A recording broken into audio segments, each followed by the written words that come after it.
Hello dear friends, welcome back to maths by Ashish sir classes. दोस्तों, आज फिर से हम एसएससी के एक इंग्लिश पेपर को सॉल्व करने वाले हैं और ये है सिलेक्शन पोस्ट फेज़ 9 का, जो हुआ था 9 फरवरी 2022 को सेकंड शिफ्ट में। और ये हमारा पेपर नंबर 2 है इस सीरीज़ में। पेपर नंबर फर्स्ट में हमने 8 फैब का किया था और ग्रेजुएशन लेवल का तो हम ऑलरेडी कंप्लीट कर चुके हैं। आज हमारा higher secondary level 12th based exam के क्वेश्चन पेपर हम सॉल्व करेंगे। इसके पहले सिलेक्शन पोस्ट ग्रेजुएशन लेवल हम फेज 9 का कर चुके हैं। CGL 2021 का इंग्लिश, CHSL 2020, CGL 2020 के जितने भी प्रीलिम्स मेंस का पेपर है वो हम ऑलरेडी सॉल्व कर चुके हैं, साथ में रीडिंग कॉम्प्रीहेंशन भी। आप इन सारे लेक्चर्स को देखना चाहते हैं तो जाइए डिस्क्रिप्शन बॉक्स में, वहाँ पर आपको प्लेलिस्ट की लिंक मिल जाएगी, फिर आप सारे लेक्चर्स को अवेल कर सकते हैं। चलिए, आप सारे क्वेश्चंस का ज़रूर आंसर करिएगा। और साथ ही मैं ये बताना चाहता हूँ कि कल का लेक्चर मैंने देखा था, आप लोगों ने जो उसे देखा है उसमें जो रिप्लाईज़ किए थे, कमेंट्स किए थे, वो बहुत ज़्यादा एडोरेबल थे। आपने बहुत पॉजिटिव कमेंट किया था, 1-2 क्वेश्चंस भी पूछे थे, सो उसके लिए आप सभी का थैंक यू। चलिए स्टार्ट करते हैं आज के टॉपिक को। आपको सारे के सारे क्वेश्चंस का आंसर करना है, कमेंट बॉक्स में ट्राई करना है कि सारा कर सकें।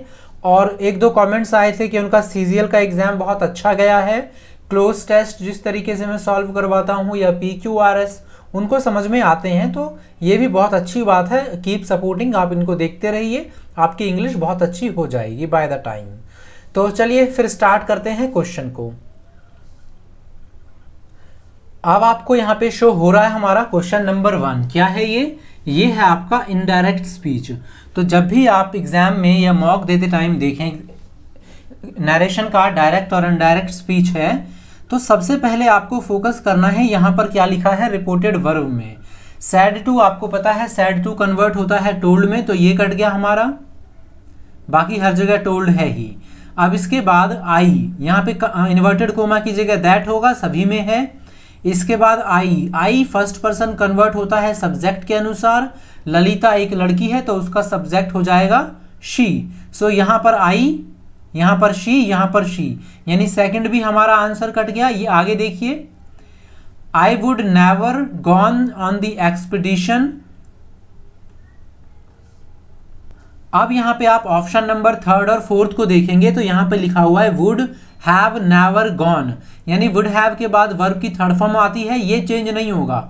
आप ऐसा मत समझिएगा कि वुड नेवर हैव गॉन है तो मैं इसको हैड गॉन करूंगा, ये वुड के साथ है ना, तो वुड के बाद वर्ब की फर्स्ट फॉर्म आती है प्रेजेंट में, और पास्ट मतलब प्रेजेंट में नहीं, मतलब पास्ट में ही, लेकिन और एक्सट्रीम पास्ट होता है तो वुड के बाद आपका हैव और वर्ब की थर्ड फॉर्म का यूज होता है। तो वुड हैड थर्ड फॉर्म नहीं होता, तो ये मत सोचिएगा कि हैड की जरूरत पड़ेगी। इसका आंसर हो जाएगा ऑप्शन नंबर 4। यहाँ पर देखिए 2 बार हैव यूज किया गया है, would have never have gone, ऐसा नहीं है, वुड हैव नेवर गॉन आपका सही है, यानी ऑप्शन नंबर 4 आपका राइट आंसर है। अगला क्वेश्चन देखिए, अगला है हमारा fill in the blank. Fill in the blank को सॉल्व करने का बेहतर तरीका है सबसे अच्छा कि आप पहले क्वेश्चन को रीड कर लें। रीड करने से आपको समझ में आ जाएगी मीनिंग, और फिर देखिए कि उस मीनिंग कौन सा मीनिंगफुल ऑप्शन है जो कि फिट हो जाएगा। So on off the river I could see lush green corn fields, मतलब ये कहना चाहता है कि रिवर के साइड्स है यहाँ पे, है ना, तो अदर के बाद आपका प्लूरल आता है, ये तो कट गया। अदर साइड्स की कोई ज़रूरत नहीं है आपको, क्योंकि नदी के 2 ही साइड होते हैं। सो यहाँ पर दोनों साइड की बात कर रहा है, तो ईदर साइड नहीं होगा, क्योंकि आगे ऑफ है तो यहाँ पर आएगा आपका बोथ साइड। ईदर का ऑफ का मतलब होता है 2 में से एक, और बोथ ऑफ का मतलब होगा दोनों के दोनों, और यहाँ पर कोई एक साइड तो उसने स्पेसिफिक किया नहीं है। सो इसका क्या मतलब है, इसका मतलब है कि दोनों साइड की बात चल रही है। सो इसका आंसर हो जाएगा ऑप्शन नंबर 1st। अब अगला क्वेश्चन है हमारा सिनोनियम। अब पॉज करिए और इसका आंसर करिए। वर्ड क्या लिखा हुआ है, म्यूटेंट। मैंने आपको ये तरीका भी बताया है कि अगर कोई वर्ड आपको नहीं पता मीनिंग, तो आप उसको स्किप करने से पहले एक बार ऑप्शन को भी ज़रूर पढ़ लीजिए। Super human, deviant, disabled, flawless, तो इसके ऑप्शन के हिसाब से तो आप आंसर नहीं कर पाएंगे, आपको पता ही होना चाहिए कि क्या मीनिंग होता है म्यूटेंट का। सबसे पहले तो मैं आपको म्यूटेशन की मीनिंग बता देता हूँ। म्यूटेशन की मीनिंग होती है परिवर्तन, और म्यूटेंट का मतलब होता है कि अगर किसी भी व्यक्ति के जीन वगैरह में कोई परिवर्तन हो जाए, उसके कोई उसके जो भी उसके पहले के जीन्स होते हैं शरीर में, उसमें कोई परिवर्तन हो जाए, उसके शरीर में बदलाव हो जाए आनुवांशिकी रूप से, उसको बोला जाता है म्यूटेंट। आप लोगों ने फिल्मों में बहुत देखा होगा ये टर्म यूज़ किए हुए। तो किनके लिए यूज़ किया जाता है? जो इंसान के जैसे होते हैं लेकिन उनके शरीर में थोड़ा बहुत बदलाव आ जाता है, और इसका सिनोनियम है डेविएंट। ठीक है, जैसे आपने थैनोस को देखा होगा, वो भी एक काइंड ऑफ, उसमें भी डेविएंट के बारे में आपने सुना होगा उस मूवी में, कि जिसके शरीर में बदलाव हो जाता था, थोड़ा बहुत परिवर्तन आ जाता था आनुवांशिकी रूप से, जेनेटिक रूप से, उनको डेविएंट बोला जाता था। तो म्यूटेंट का सिनोनियम है डेविएंट। आप इसको याद रखिएगा, पहले तो पूछा नहीं गया, हो सकता है कि रिपीट हो जाए। चलिए यार, next question is passive voice. अब जब भी आप सबसे पहले पैसिव वॉइस देखते हैं एग्जाम में, क्या देखेंगे? आप देखेंगे कि यहाँ पर कौन सा वर्ब यूज किया गया है, will start. So will start जो है फ्यूचर सिंपल है, इसका फ्यूचर सिंपल जो पैसिव में है वो होता है will be started. So meeting is, meeting is, meeting is will be started. क्या आंसर हो गया इसका? ऑप्शन नंबर 4 इसका राइट आंसर हो गया। बस यही देखना था हमको। आगे देखिए अगला क्वेश्चन, ये है आपका ईडियम। अब ईडियम क्या है आपका? Raining cats and dogs. इसका मीनिंग आप लोगों को पता होना चाहिए। सभी क्वेश्चंस के आप लोग पॉज करके खुद से आंसर करना चाहें तो कर सकते हैं। अब रेनिंग कैट्स एंड डॉग्स का क्या मतलब होता है? इसका मतलब होता है बहुत ज़्यादा तेज बारिश होना, मूसलाधार बारिश होना, रेनिंग हैवीली। तो ये इसका मीनिंग हो गया। Option number 2 is the right answer. अब मैं इसको ना, इस ईडियम से रिलेटेड एक चीज आपको और बताता हूं। यहां पर लिखा हुआ है रेनिंग कैट्स एंड डॉग्स, जरा इसको भी देखिए आप लोग। Raining like cats and dogs. अब रेनिंग कैट्स एंड डॉग्स का तो मतलब हो गया कि भाई बहुत ज्यादा तेज बारिश होना। Raining like cats and dogs का क्या मतलब होना चाहिए? आपको क्या लगता है इसका क्या मतलब होगा? देखिए ध्यान से, इसका कोई मतलब नहीं होता, ये इनकरेक्ट है क्योंकि यहां पर वर्ड लाइक यूज कर दिया गया है। तो फिर मैंने ये आपको बताया क्यों? मैं आपको इसीलिए बता रहा हूं क्योंकि ये बहुत बार पूछा जा चुका है कॉमन एरर में। कॉमन एरर्स हो गए, सेंटेंस इंप्रूवमेंट हो गया, फिल इन द ब्लैंक हो गया, वहां पर रेनिंग लाइक लिख के दे देते हैं तो वो एरर होता है, लाइक नहीं आएगा। इस चीज का आप ध्यान दीजिएगा। अगला है हमारा एंटोनियम। एंटोनियम का मतलब होता है अपोजिट वर्ड, यानी विपरीतार्थक शब्द। जैसे यहां पर वर्ड क्या लिखा हुआ है? रिन्यू। अब सबसे पहले आपको रिन्यू का मीनिंग पता होना चाहिए, फिर आप इसका एंटोनियम बताएंगे। मैंने आपको हमेशा कहा है, हालांकि रिन्यू का मतलब आपको पता होगा, इन केस नहीं पता हो तो आप क्वेश्चन को स्किप नहीं करेंगे, पहले आप क्वेश्चन को रीड कर लीजिए, ऑप्शंस को रीड कर लीजिए। फिर अगर आपको आंसर ऑप्शंस को एलिमिनेट करके मिल जाता है तो ठीक है, 2 में डाउट होता है तो उसको सेव फॉर द लेटर कर लीजिए और फिर उसके बाद आप अगले क्वेश्चन पे जाइए। रिन्यू का मतलब मान लीजिए कि हमें नहीं पता, 1 सेकंड के लिए सबको पढ़ लेते हैं। री इश्यू का मतलब होता है फिर से इश्यू करना। इंक्रीज का मतलब होता है बढ़ाना। रिफॉर्म का मतलब होता है किसी चीज में फिर से उसको आगे ले सुधार करके आगे लेके जाना। एग्जॉस्ट का मतलब होता है खत्म हो जाना। आप देखेंगे इन तीनों में कहीं ना कहीं आगे लेकर के चलने की बात हो रही है, लेकिन एग्जॉस्ट का मतलब होता है खत्म, जैसे बोलते हैं ना थक जाना, टायर्ड हो जाना, तो यहाँ पर इसका मतलब खत्म हो जाना भी हम यूज कर सकते हैं सेंस में। तो आप यहाँ से अंदाजा लग जाएगा कि इसका आंसर नंबर 3 है। थोड़ी सी अच्छी प्रैक्टिस कर लेंगे तो आप इस तरीके से हो सकता है कि 2 वोकैब में से एटलीस्ट 1 आंसर कर दें। अगर आपको दोनों नहीं आता तब भी फायदा तो होता है ना। वैसे रिन्यू का आपको मतलब पता ही है, किसी चीज को फिर से दोबारा यूज करना। बाकी रीस, इश्यू, इंक्रीज और रिफॉर्म सभी का मीनिंग सेम है। एग्जॉस्ट यहाँ पे वर्ब की तरह काम कर रहा है। अगर मैं एग्जॉस्ट को एडजेक्टिव बना दूं, एडजेक्टिव बना दूं एग्जॉस्टिव, तो इसका मतलब होता है कंप्लीट। क्या मतलब होता है इसका? कंप्लीट। आप इसको भी याद रखिएगा, एग्जॉस्टिव का मतलब। कई बार बच्चों को कंफ्यूजन हो जाती है, क्या यार कल तो ये पढ़ा था आज ये लिखा है। तो छोटी छोटी चीज़ों को ध्यान देखिएगा, कौन वर्ब है कौन एडजेक्टिव है। तभी आपको बेनिफिट मिलेगा। अगला देखिए, अगला है आपका वन वर्ड सब्सटीट्यूशन। क्या लिखा हुआ है? Fear of water, claustrophobia, hydrophobia, acrophobia, xenophobia. तो आपको पता होगा कि फियर का मतलब होता है फोबिया, यानी किसी भी वर्ड के एंड में अगर फोबिया लिखा है तो वो किसी न किसी के फियरनेस की बात चल रही है, डर की बात चल रही है। अब वाटर है यहाँ पे, सो वाटर क्या है? क्लस्ट्रो, हाइड्रो, एक्रो, जेनो। आपको पता चल ही गया होगा कि हाइड्रो है। सो हाइड्रोफोबिया का मतलब होता है पानी से डरना। याद रखिएगा, हाइड्रोफोबिया मतलब पानी से डरना। इसके साथ ही बाकी जो वर्ड्स हैं उसको भी देख लेते हैं। क्लस्ट्रोफोबिया का मतलब होता है फियर ऑफ क्लोज प्लेसेस, जैसे कि बंद जगह होती है ना जहां पर कई लोगों को जाने में डर लगता है, तो उसको बोलते हैं क्लस्ट्रोफोबिया। एक्रोफोबिया का मतलब याद रख लीजिएगा हाइट, हाइट से डरना। जेनो का मतलब होता है एलियन या फिर स्ट्रेंज या फॉरेनर, सो विदेशी लोगों से डरना, उसको कहते हैं जेनोफोबिया। आगे देखिए, आगे है हमारा सेंटेंस इंप्रूवमेंट। पढ़िए, पॉज करिए, आंसर करिए, ग्रामर से रिलेटेड है, आपको बड़ा मजा आएगा इसे करने में और कुछ सीखने में। तो चलिए करिए। Despite my make best effort I could not get admission to the course of my choice. क्या होना चाहिए? In spite of my make. अब देखिए, in spite of my make तो होगा नहीं, क्योंकि ये दोनों ही सिमिलर हैं। तो अगर इन स्पाइट ऑफ माई मेक सही होगा तो इससे अच्छा मैं नो इम्प्रूवमेंट पे ना चला जाऊं, दोनों तो सेम ही हैं। अच्छा, इवन व्हेन आई मेक का कोई सेंस नहीं बनता, even when I make the best effort. यहाँ तो बात चल रहा है ना कि भाई काम हो गया, मतलब भाई वो नहीं एडमिशन ले सका बावजूद उसके बेस्ट एफर्ट के। सो डिस्पाइट मेकिंग होगा, डिस्पाइट के बाद या इंस्पाइट ऑफ के बाद आपका जीरंड का यूज होता है, क्योंकि ये प्रीपोजिशन की तरह काम करते हैं ना, तो ये सारे के सारे इनके बाद क्या आते हैं? जीरंड। तो क्या आंसर होगा यहाँ पे? इन spite of making, despite making, ये इसका राइट आंसर हो जाएगा। और यहाँ पर देखिए, आपको माई की जरूरत भी नहीं थी। ये यहाँ पे सब्जेक्ट या ऑब्जेक्ट, इसकी कोई जरूरत, माई मतलब देखिए यहाँ पर क्या लिखा हुआ है? आई सब्जेक्ट है आपका।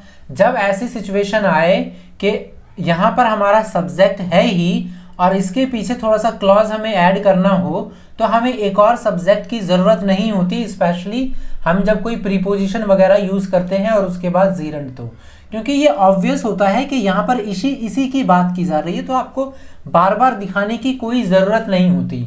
अगर दो सब्जेक्ट होते अलग अलग तब आपको यहाँ भी शो करना होता और यहाँ भी। तो इस हिसाब से आप पता लगा सकते हैं कि इसका आंसर ऑप्शन नंबर सेकंड है।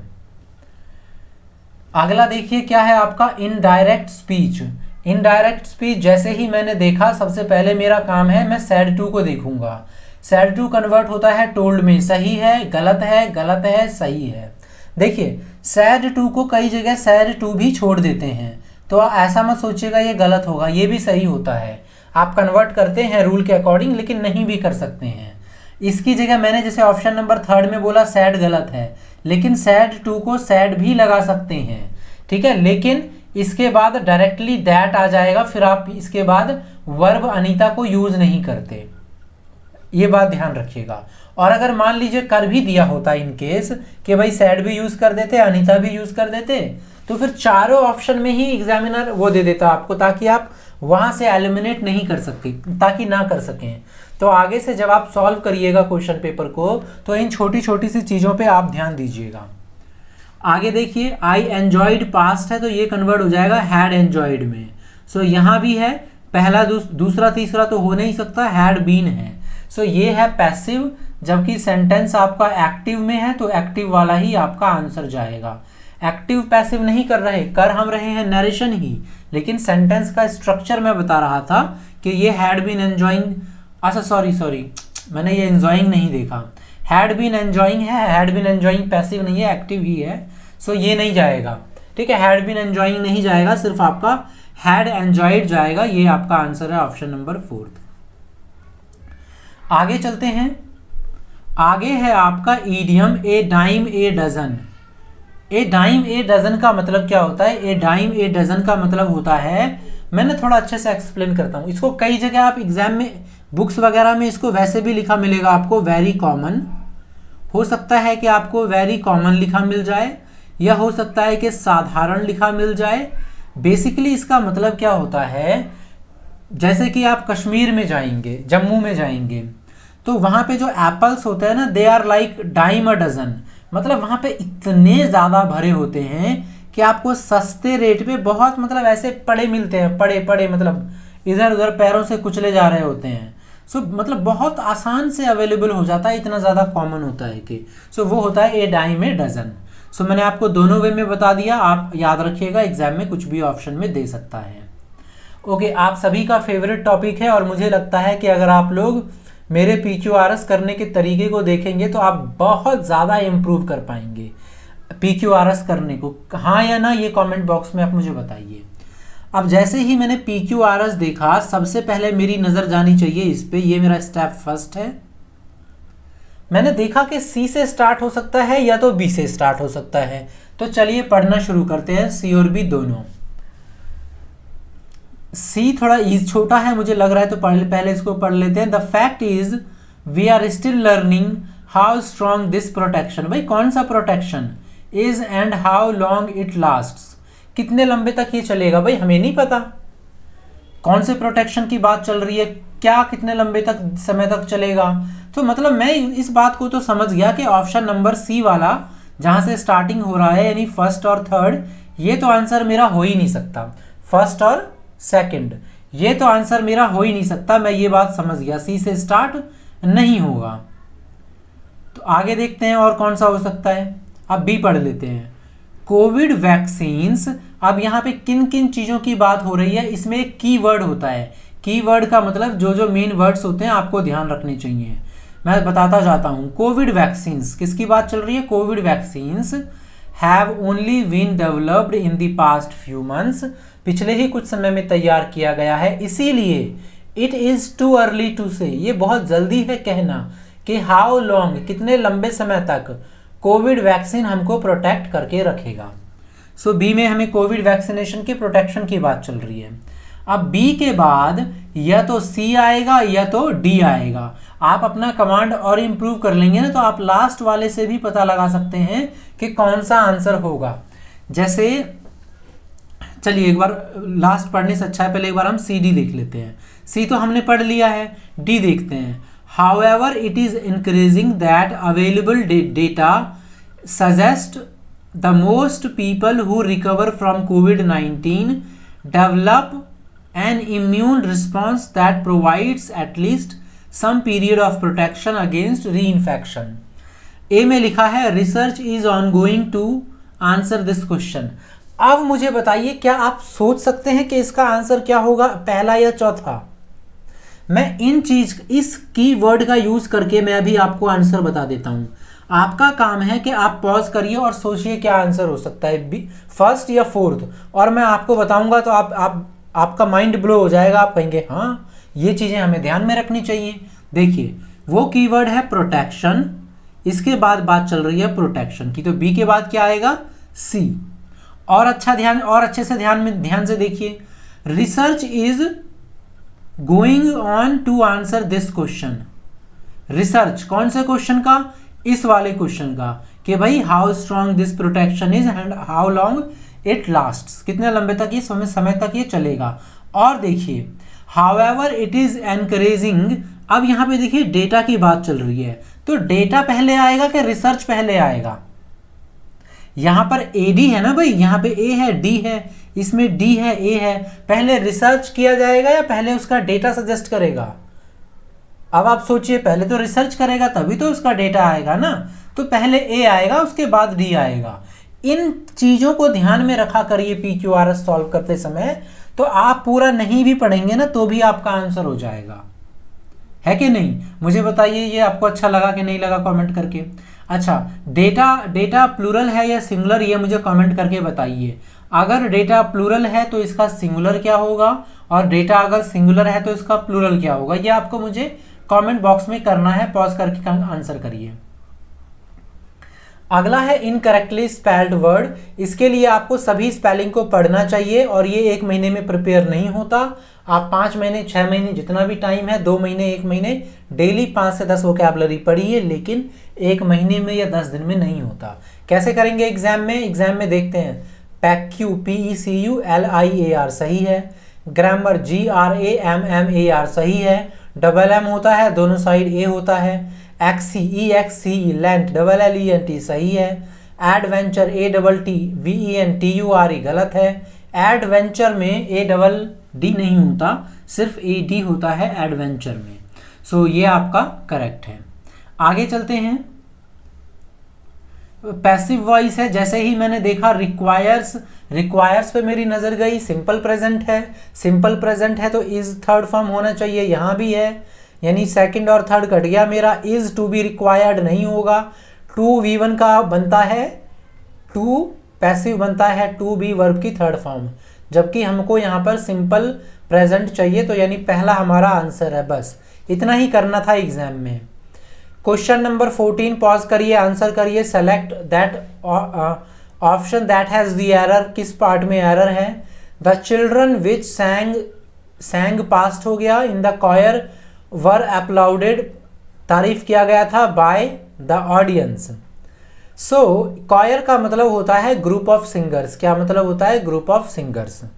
तो ये आपको याद रखना है, वन वर्ड में बहुत पूछा जाता है। The children which Seng, past की बात चल रही है, चिल्ड्रन के हिसाब से प्लूरल सही है, प्लूरल के बाद वर्ब की थर्ड फॉर्म सही है, क्योंकि बाय है पैसिव वॉइस में है तो थर्ड फॉर्म आएगा यहाँ पे।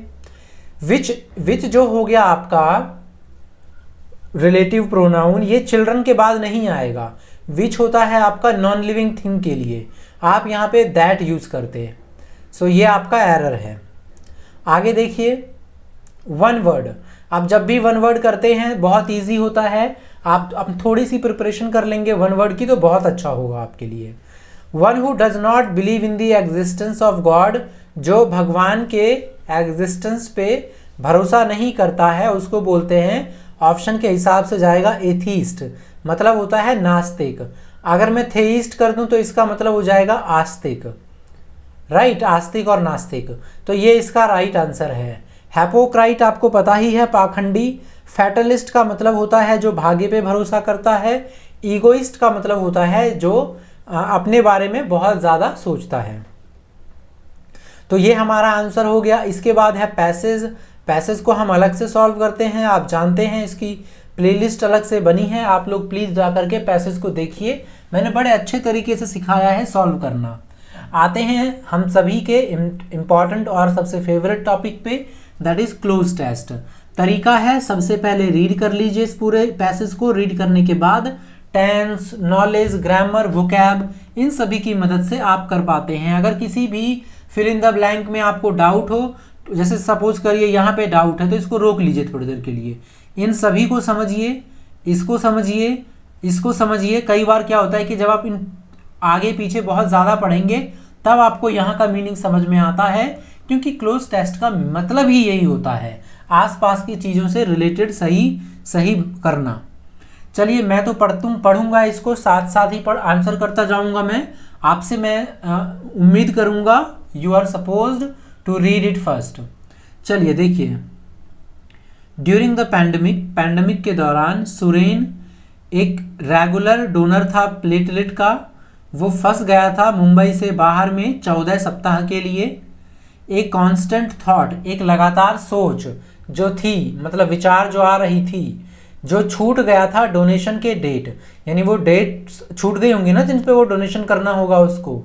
ही dash there would be a need, वहाँ पे ज़रूरत पड़ेगी, because the lockdown restrictions, people जो कीमियोथेरेपी पे जिंदा हैं उनको ज़रूरत पड़ेगी प्लेटलेट्स की, क्योंकि लॉकडाउन लग गया तो फिर इसका मतलब ये थोड़ी है जो कीमियोथेरेपी जिनका चल रहा है उनको भी रोक दिया जाएगा। कीमियोथेरेपी तो ज़रूरी है। कीमियोथेरेपी मतलब ब्लड का जो चेंज वगैरह करवाते हैं, ऐसा कुछ है। तो अब फर्स्ट में क्या आंसर आएगा? Was knowing, knew, know, knows. ये बहुत आसान है। आप देखेंगे ये पास्ट है, आप देखेंगे ये पास्ट है, तो इसका मतलब हुआ कि आगे भी वर्ब पास्ट चाहिए। नोज और नो तो यहाँ कट जाएगा, दोनों प्रेजेंट है।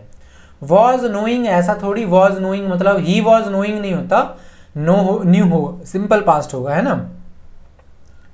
वह जानता था, there would be a need, क्योंकि dash the lockdown restriction lockdown के रेस्ट्रिक्शन के बावजूद लोगों को जो कीमियोथेरेपी पे जिंदा हैं उनको ज़रूरत पड़ेगी प्लेटलेट्स की। सो के बावजूद, लॉकडाउन के रुकावट के बावजूद। So unlike, without, except for नहीं होगा, क्या होगा इसका, डिस्पाइट। डिस्पाइट का मतलब होता है के बावजूद, despite the lockdown restriction. Third में देखते हैं वुड, विल, हैव, हैड। आप जानते हैं पास्ट में चल रहा है, सो विल कट गया, विल के बाद आपका हैव कट गया, सो हैड बचा या वुड बचा। पढ़ते हैं, यहाँ पर कीप है वर्ब की फर्स्ट फॉर्म, और कीप के बाद हमेशा आता है जीरंड, ये भी याद रखिएगा। कीप है तो इसके पहले हैड हम ले नहीं सकते, हैड के बाद वर्ब की थर्ड फॉर्म आता है। अगर वुड होगा, क्योंकि वुड के बाद वर्ब की फर्स्ट फॉर्म आती है, सो ये हमारा फर्स्ट ऑप्शन इसका आंसर हो गया। आगे देखिए, When he returned home, जब वह घर वापस आया था उसको पता लगा कि सिचुएशन वॉज ग्रिम। ग्रिम का क्या मतलब होता है, इस पे भी डिस्कस करेंगे, अभी बता देता हूँ। ग्रिम का मतलब होता है जब लोग स्माइल ना कर रहे हो, सैडनेस, मतलब सिचुएशन बड़ी सैड थी, क्योंकि मैनी रेगुलर डोनर्स, बहुत सारे जो रेगुलर डोनर्स थे, डैश कमिंग, ईदर या तो बिकॉज ऑफ डर और बिकॉज ऑफ ट्रैवल डिफिकल्ट था, ईदर आउट ऑफ फियर और बिकॉज ऑफ ट्रैवल। तो क्योंकि या तो उनको डर था किसका, आउटब्रेक का, है ना, डर था पैंडेमिक का, या फिर उनको डिफिकल्टी हो रही थी ट्रैवलिंग की वजह से, तो उन्होंने स्टॉप कर दिया। यहाँ पे कमिंग है तो कुछ ना कुछ सेंस स्टॉप में निकल रहा होगा। तो हैड स्टॉप तो एक्सट्रीम पास्ट जाता है जब दो चीज़ें दिखाई जा रही होती हैं। हैज स्टॉप प्रेजेंट है, वॉज स्टॉप्ड वर्ब की थर्ड फॉर्म है ना। तो स्टॉप, किसी ने रोका थोड़ी था उनको, वो खुद ही रुक गए थे, या तो डर से या तो ट्रैवल डिफिकल्ट था, खुद रुक गए तो एक्टिव वॉइस, किसी ने रोका होता तो पैसिव वॉइस। सो इसका एक्टिव वॉइस जाएगा स्टॉप्ड होना, एक second, had stopped, was stopped, अच्छा हैड स्टॉप्ड होगा, ओके, क्योंकि स्टॉप तो यहाँ पे ये दिया हुआ है ना आपका, मतलब प्रेजेंट है, तो हमारे पास कुछ बचा नहीं, तो फिर हमारा आंसर हैड स्टॉप्ड हो जाएगा।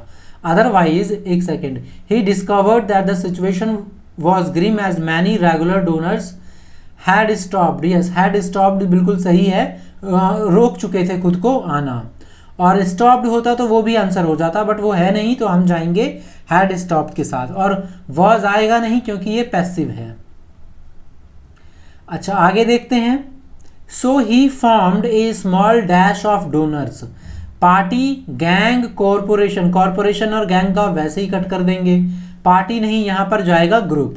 सो उन्होंने क्या बनाया था, ग्रुप, किस चीज़ के लिए, ताकि वो अपना अरेंज कर सके ट्रांसपोर्ट और लेटर दे सकें टीएमसी हॉस्पिटल को, ताकि वो उनको उनकी जो उनकी ट्रैवलिंग है उसको अलाउ कर सके। सो ये था आपका पैसेज, क्लोज टेस्ट। अच्छा, ग्रीन का मतलब मैंने आपको बताया सैडनेस, ग्रीन का मतलब क्या है आप लोग मुझे कमेंट बॉक्स में बताइए। अगर नहीं पता है तो सर्च करिए, आपको बड़ा मज़ा आएगा ये देख करके कि दोनों वोकैब में सिर्फ एक ही चीज़ का अंतर है, that is M and N, और देखिएगा कि मीनिंग में कितना अंतर है। तो कमेंट करके बताइए किस किस को पता है, नहीं पता है तो फिर जा कर के आप चेक कर लीजिए क्या होगा ग्रीन का मतलब। अब हमारी जितनी भी प्लेलिस्ट बनी हुई हैं जा कर के उनको देखिए, चैनल अच्छा लगा तो सब्सक्राइब करिए, वीडियो अच्छा लगा तो लाइक करिए, शेयर करिए, कमेंट करके बताइए कैसा लगा, स्टडी ग्रुप में शेयर कर दीजिएगा, और इन सभी प्लेलिस्ट को भी देखिए। इन सभी प्लेलिस्ट को देखने के लिए, इस वीडियो को देखने के लिए आप सभी का धन्यवाद। आज का लेक्चर हम स्टॉप कर देते हैं। जय हिंद, आप सभी को जय हिंद।